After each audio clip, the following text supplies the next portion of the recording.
estamos agora na casa de Caifás. Neste lugar existe agora uma igreja que se chama San Pedro en Galicanto, ou seja, a igreja de San Pedro onde o galo cantou. Se lembra precisamente o momento em que Pedro negou 3 vezes a Jesus e escutou o canto do galo. Esta igreja tem 3 níveis. Na primeira, lá em cima, está dedicada ao julgamento de Jesus. Este nível aqui, que era o nível da casa de Caifás, está dedicada a Pedro. E embaixo está a prisão, onde Jesus passou aquela noite. Trouxeram Jesus precisamente de Getsemane até este lugar, seguramente seguindo o mesmo caminho. A casa de Caifás era o lugar onde habitualmente se reunia o Sinédrio, o único conselho facultado para julgar a Jesus.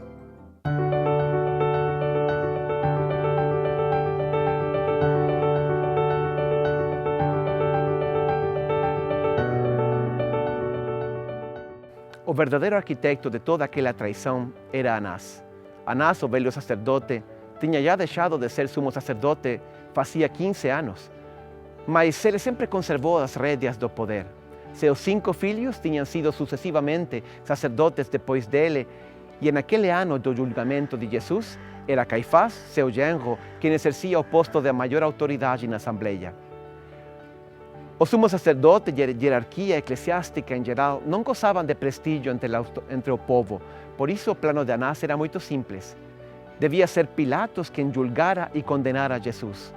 Por isso, tinham pedido a Pilatos um contingente de soldados para prender Jesus. Isso dava à ação uma certa aparência de licitude. Os soldados finalmente chegaram à casa de Anás com Jesus. Lá na casa de Anás, todo mundo estava também um pouco nervoso. Por isso, devem ter ficado muito aliviados quando souberam que tudo tinha acontecido com tranquilidade e Jesus não tinha oposto resistência. Finalmente apresentaram Jesus a Anás. Anás tinha muita curiosidade por conhecer a Jesus. Anás perguntou a Jesus sobre seus discípulos e sua doutrina. Jesus respondeu: Eu sempre falei publicamente no templo e na sinagoga. ¿Por que me perguntas? Pergunta àqueles que me ouviram. A resposta era perfeita desde o ponto de vista legal. Um condenado não deve dar testemunho de si mesmo e muito menos se acusar. Anás ficou irritado com a falta de respeito daquele rabino camponês, que aliás tinha até a ousadia de lembrar a ele, ao sumo sacerdote, os procedimentos legais. Anás desprezou a Jesus e deixou que fosse Caifás a conseguir as provas que precisavam para levar o réu diante de Pilatos. Mas para isso, tinham que esperar o amanhecer. Um juízo legal só podia começar no amanhecer. Por isso, Jesus deve passar a noite na casa de Caifás.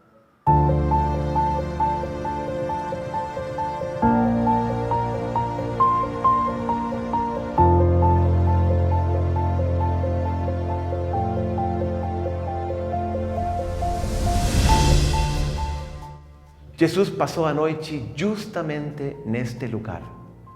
Estamos agora na prisão embaixo da casa de Caifás. O julgamento não podia começar até amanhã. Finalmente, quando chegou a manhã, juntando o quórum mínimo para poder começar, seguramente Caifás mandou chamar os membros do Sinédrio que sabia eles estavam a favor da condenação de Jesus. Apresentaram o réu e começaram a apresentar diversas testemunhas, tentando demonstrar a culpabilidade de Jesus, mas elas se contradiziam e não chegaram a nenhuma conclusão. Como nada conseguia, então Caifás jogou a sua última carta e perguntou a Jesus: Eu te conjuro pelo Deus vivo, és tu o Messias, o Filho do Bendito? A pergunta era interessante. Caifás sabia que Jesus se proclamava Messias, mas isso não bastava. Você podia afirmar ser um Messias, não ter nenhum seguidor, ninguém que acredite em você, mas isso não era uma causa de morte. Em troca, afirmar ser igual a Deus, afirmar ser filho de Deus em sentido forte da palavra, isso já era diferente.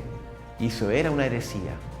Jesus media bem as suas palavras. Ele não afirmava à toa ser o Messias, e muito menos ser o Filho de Deus, inclusive nos momentos nos quais as multidões não aclamavam. Inclusive, quando ele curava alguma pessoa, falava ao curado, aquele doente curado: não fale para ninguém o que eu fiz. Jesus sabia que o povo não estava preparado para entender, mas aquela pergunta de Caifás era diferente.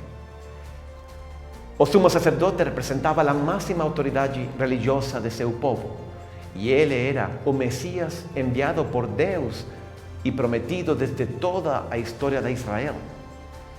Por isso, foi justamente nesse momento, muito perto daqui, neste lugar, quando Jesus, em aquele momento trágico, em meio de todos os abusos que estava sofrendo, a humilhação, em meio de um tribunal fictício que sabia que estava preparado, ele declarou com firmeza: Eu sou, e vos digo que vereis o Filho do Homem vir sobre as nuvens dos céus.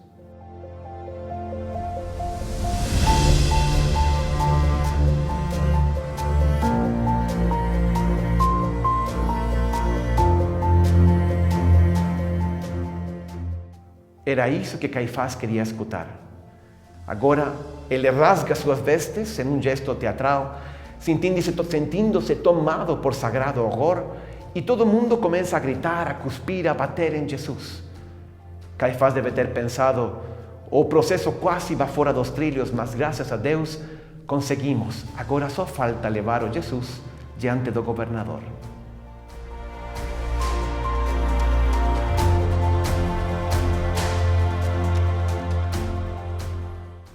Nos encontramos agora na Via Dolorosa. Este lugar e este arco lembram a posição aproximada onde se encontrava o pretório, ou seja, o Palácio de Pilatos quando ele vinha aqui a Jerusalém. A fortaleza era ricamente decorada e os sacerdotes trouxeram a Jesus e mandaram a chamar a Pilatos. Segundo a tradição judaica, aqueles sacerdotes exemplares não podiam entrar em casa de pagão sem perder a pureza legal e ficar contaminados. Por isso, eles não queriam entrar no palácio e assim poder celebrar a Páscoa com uma consciência mais limpa. O processo de Jesus com Pilatos não foi fácil.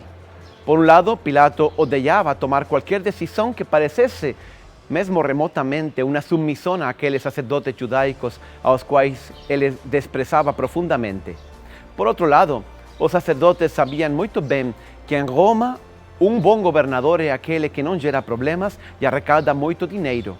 E eles estavam sempre dispostos a gerar tantos problemas quanto fosse necessário para conseguir sua vontade.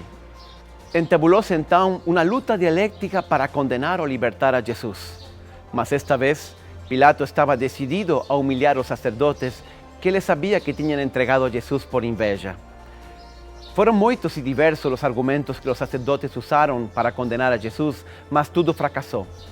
Ao final, Pilato mandou a flagelar Jesus, julgando que essa punição seria suficiente para aquele agitador galileu e querendo encerrar tudo por aí. Quando Pilato trouxe de novo a Jesus diante dos sacerdotes, já torturado e flagelado, ele se encontrou com uma surpresa desagradável. Os sacerdotes tinham preparado um novo argumento, esta vez muito mais perigoso. Eles disseram: se tu soltas esse homem, eres inimigo do César, porque todo aquele que se proclama rei opõe-se ao imperador. Pilato entendeu o recado. E conhecendo a severidade de Tibério, a última coisa que Pilatos queria era ver-se envolto em uma acusação de subversão ou de incompetência.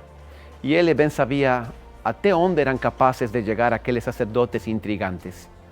Aliás, o que podia significar a sorte desse enésimo galileu fanático quando o que estava em jogo era a reputação do grande governador romano da província judaica Pôncio Pilato?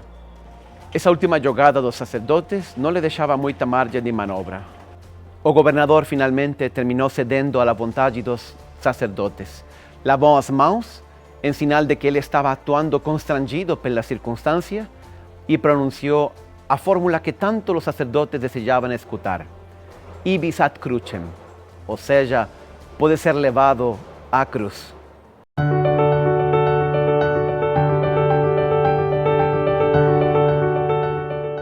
Ainda hoje é possível percorrer o caminho que vai desde o pretório, onde Jesus foi julgado, até o Calvário, onde foi crucificado.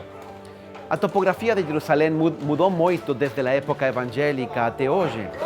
É difícil determinar a veracidade exata do caminho, mas o que podemos afirmar é que o dia 7 de abril del ano 30, mais ou menos a meio-dia, um cortejo de pessoas que acompanhava o condenado passou por esta ou por outra ruezinha aqui perto, caminho do Calvário. A cruel praxis romana era que o condenado devia levar o braço horizontal da cruz e pendurado no pescoço uma tábua com os motivos da condenação. No caso de Jesus, dizia: Jesus, Rei dos Judeus.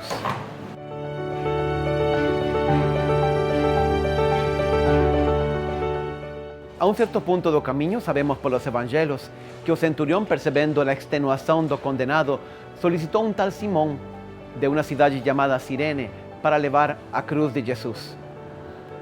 Nos encontramos precisamente nesse lugar.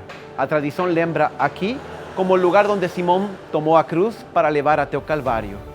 Quase tudo o que sabemos desses momentos cruciais da vida de Jesus, o sabemos pelos filhos de Simão de Cirene, que seguramente se tornou cristão naquela primeira comunidade de Jerusalém.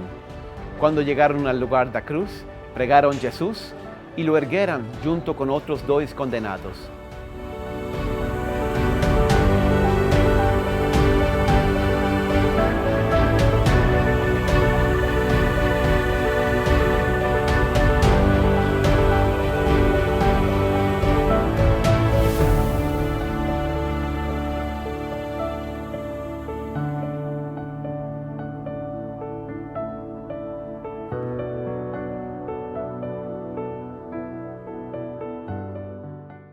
A morte de cruz era algo terrível. Os condenados sofriam diversos tormentos: o tormento da asfixia, o tormento das feridas inflamadas, o tormento de todo o corpo que se entorpecia por causa da posição antinatural, o sol queimando constantemente a cabeça. Tudo isso causava uma dor inenarrável e os condenados esperavam a morte com ânsias, que às vezes tardava até dias em chegar. Quem passava por perto se aproximava com curiosidade a ler o título de Jesus. Talvez alguns galileus que estavam por aí zombavam dele e diziam: você que reconstruiria o templo em 3 dias, mostre que pode descer da cruz. Até os sacerdotes, que estavam também por aí para assegurar que tudo acabaria como planejado, não se privavam do prazer sádico de zombar de Jesus e dizer: salvou outro e a si mesmo não pode salvar.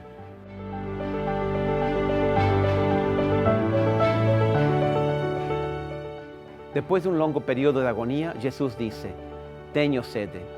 Um dos soldados, movido a compaixão, pegou uma esponja, segurou uma vara, empapou em vinagre e encostou nos lábios de Jesus. Depois disso, Jesus disse: tudo está consumado. E dando um forte grito, morreu. Jesus finalmente tinha bebido o seu quarto cálice. Com o seu próprio sangue, Jesus tinha selado uma nova aliança entre Deus e a humanidade.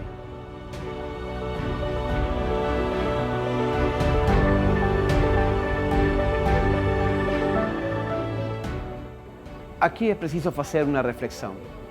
Para nós cristãos do século XX, acostumados a enxergar a história de Jesus com a perspectiva do tempo, podemos chegar a pensar que a morte e a ressurreição de Cristo, a crucificação, a morte e a ressurreição de Cristo, são 3 atos da mesma obra. Mas para aqueles discípulos, a situação era muito diferente. O sentimento desse momento era de fracasso, de decepção total, de derrota. Aí estava a silhueta tétrica das 3 cruzes. A cidade de Jerusalém voltava à sua vida normal. As famílias voltavam a casa para celebrar a Páscoa e o minúsculo grupo dos discípulos de Jesus estava escondido e paralisado pelo medo. Jesus tinha-lhe sido arrebatado para sempre. Esse Jesus extraordinário, tão doce e tão forte, ele que tinha aberto tantas esperanças nos corações deles, ele que era capaz de curar qualquer doença com uma única palavra, ele que tinha acompanhado os discípulos por los verdes prados de Galileia e junto do lago, esse Jesus já não existia mais. Esfriava pouco a pouco na rigidez da morte.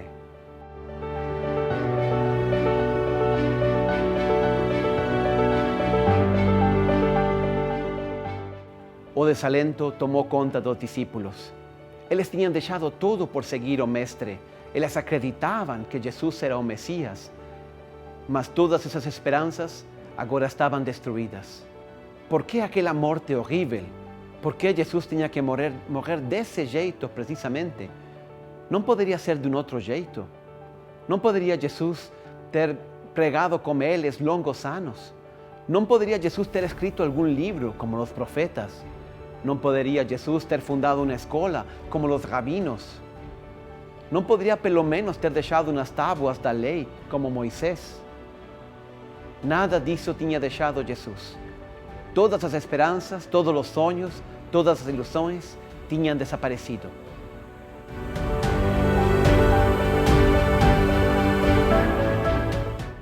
Jesus estava morto. Mas morto não como um ungido do Senhor, morto como um delinquente. O sonho tinha acabado definitivamente para os apóstolos. Será que tudo isso significava que os apóstolos tinham se enganado acerca de Jesus? Será que quando Pedro dizia, "Tu és o Messias", ele só estava pronunciando palavras vazias e sem sentido? A derrota era total.